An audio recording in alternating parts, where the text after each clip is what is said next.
আসসালাম স্যার। আসসালামু আলাইকুম। স্যার কেমন আছেন স্যার? আছি আলহামদুলিল্লাহ, আপনি কেমন? স্যার ভালো আছি স্যার।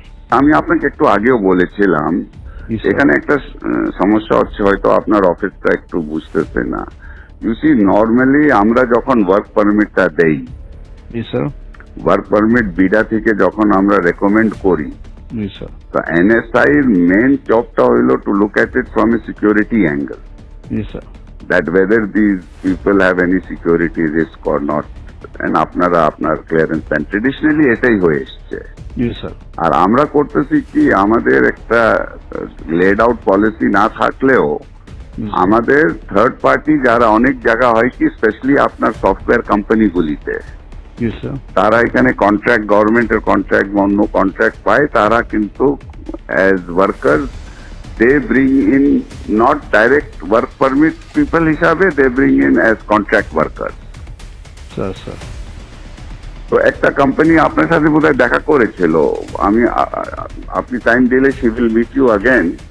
হ্যাঁ স্যার, আসছিল স্যার। হ্যাঁ, আসছিল স্যার। তো ওটা আবার আপনি বলেছিলেন আমরা রিভিউ করে পাঠাইতে, আমি হোম মিনিস্টারকে বলে আপনাদের কাছে রিভিউতে পাঠাই দিয়েছিলাম। জি স্যার। ওটা আপনারা আবার না করে দিয়েছেন। জি স্যার। আপনারা করেছেন না অন দ্য গ্রাউন্ড দ্যাট বিডার কোনো পলিসি নাই এটার ব্যাপারে। ওটা তো আপনাদের দেখার ব্যাপার না, পলিসি আমার আছে কিনা, that is not, you see whether the security clearance আছে কিনা, whether they are security or not secure, ওটা তো আমার ওয়ার্ক, আমি হোম মিনিস্ট্রির সাথে বিডা বুঝবে। স্যার ঠিক আছে স্যার। এখন স্যার আমি দু একটা আসপেক্ট একটু আপনাকে বলি। হ্যাঁ, যে লোকটা ভাড়া দেখাচ্ছে 30,000 টাকা, বাট সে 3 লাখ টাকার বাসায় থাকতেছে, so he is not paying tax because he is showing 30,000 টাকা হাউস রেন্ট। 2,30,000 টাকার যে বাকি যে 3 লাখ টাকা যে বাসা থাকতেছে, যেটার জন্য এডিশনালি সরকারকে পে করার কথা, সে তো সেটা করছে না স্যার। তো এটা দেখার দায়িত্বটা কার? যে লোক, হ্যাঁ স্যার, এখন যে লোকের বেতন হচ্ছে অরিজিনালি 10 লাখ টাকা, সে দেখাচ্ছে 2 লাখ টাকা, বাকি 8 লাখ টাকার উপর ট্যাক্স ফাঁকি দিচ্ছে। এটা দেখার দায়িত্বটা হলো এনবিআর। এনবিআর ধরবে, এনবিআর তো ধরতেছে, এটা তো এনবিআর যে ইন্টেলিজেন্স আছে তারা ধরতেছে। না ধরছে, অনেকগুলিকে ধরেছে, অনেকগুলিকে ধরছে, এয়ারপোর্টে আমরা আটকাই দিতেছি। স্যার, যে লোক আগে আসছে সে 8 লাখ টাকা বেতনে ছিল, এখন সে 2 লাখ টাকা বেতনে এখানে চাকরি করতেছে। তো বিদেশিরা এত দেশপ্রেমিক তো হয়ে যায় না যে আমার দেশে 8 লাখ টাকা বেতন ছিল 2 লাখ টাকা কাজ করবে। সুতরাং আমাদেরকে তো এগুলো যখন অবজেকশন দিয়েছি, তখন সে তার বেতন আবার বাড়ায় 6 লাখ টাকা করেছে স্যার। তো সাম পয়েন্ট ওটা ঠিক আছে না, এট সাম পয়েন্ট এটা তাহলে আমরা বসি, let us sit down with NBR, everybody আমরা বসি, কিন্তু point is this responsibility basically is NBR. Sir, if NBR is not doing it, then you should point out to them that তোমরা করো। Sir এটা একটু হ্যাঁ, ওর দায়িত্বটা আপনি আপনার ঘাড়ের উপরে তো নিতে পারেন না। জি স্যার, আমরা না করতে পারলে ভালো হতো স্যার। তবে এই প্রসেসে আমরা সরকারের রেভিনিউ আনে বড় একটা অংশ রেখেছি। না, এটা ঠিক আছে, এটা আমরা একটা তাহলে মিটিং করি, আমরা আপনারা মিটিং করি, কিন্তু এই কেসে তো this is not the case. এই কেসে স্যার একটা কোম্পানি যখন একটা লোক আনে, তখন তার একটা বেতন ধরে যে তার এত টাকা বেতন, এত টাকা ধরে করবে, সেই হিসাবে যদি আবার থার্ড পার্টিকে দিয়ে দেয়, তাহলে এটাকে বিডা একটা পলিসিতে আমাদের দিয়ে দিক যে না, ইচ্ছা করলে সে আমি 2,000 টাকা, আমরা we have been giving this for a long time. হ্যাঁ, আমি আমাকে সিকিউরিটি ক্লিয়ারেন্স দিবেন জুবের স্যার। আপনি এখন যদি পলিসি ম্যাটারে যদি NSI is going to say you have to dictate policy to me, then তো it is going to be very difficult sir. এটা একটু বলা উচিত স্যার। তাহলে আমরা সিকিউরিটি ক্লিয়ারেন্সটা তাকে, সে যে বিদেশ থেকে যখন আসবে তাকে সিকিউরিটি ক্লিয়ারেন্সটা তাহলে আমরা না দিই, আমাদের কাছে না নিল, আমাদের কাজটা খুব কমে গেল স্যার। আমরা কাজ আপনার এখন যে হোয়াট ইজ ইয়োর টিওআর, আপনার থেকে যে সিকিউরিটি ক্লিয়ারেন্সের জন্য আসে, হ্যাঁ, এতদিন তো এটা তো অনেক দিন থেকে করে আসতেছে। হোয়াট ইজ ইয়োর আপনার টার্মস অফ রেফারেন্সটা কি? আমরা এটার ভিতর দেখি যে সে সরকারের মানে প্রথম কথা হচ্ছে যে সিকিউরিটি পার্সপেক্টিভ থেকে তার এমনি তার কোনো নিরাপত্তা হুমকি না। 2 নম্বর হচ্ছে যে কোনো ব্ল্যাকলিস্টে আছে কিনা। জি স্যার। 2 নম্বর হচ্ছে ইকোনমিক সিকিউরিটি পার্সপেক্টিভে সে সরকারের ফাঁকিটাকে দিয়ে কোনো জায়গা থেকে সরকারের ক্ষতি করছে কিনা এটাও আমরা দেখি স্যার।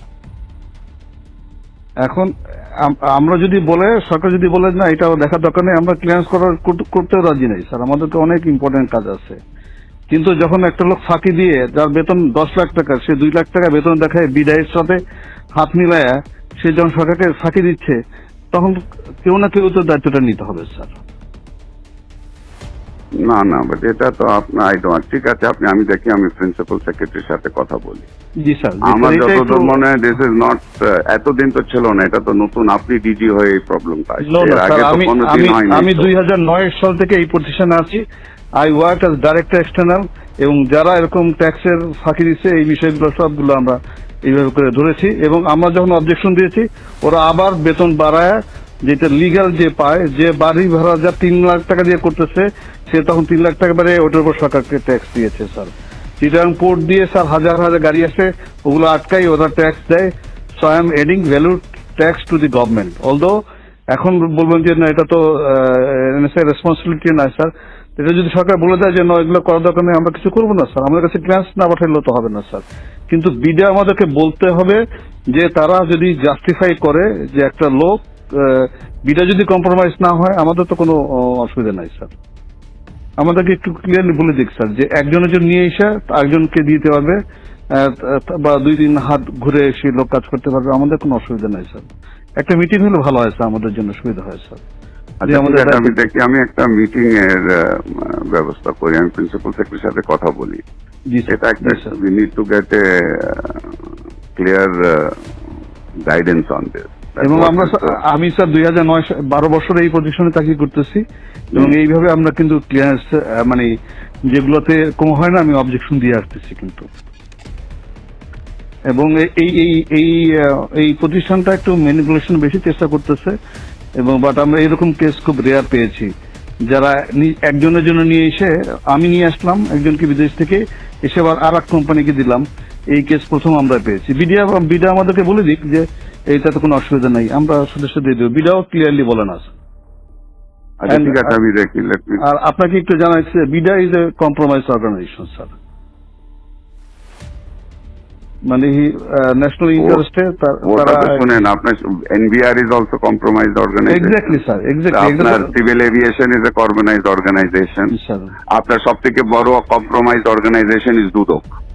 জি স্যার।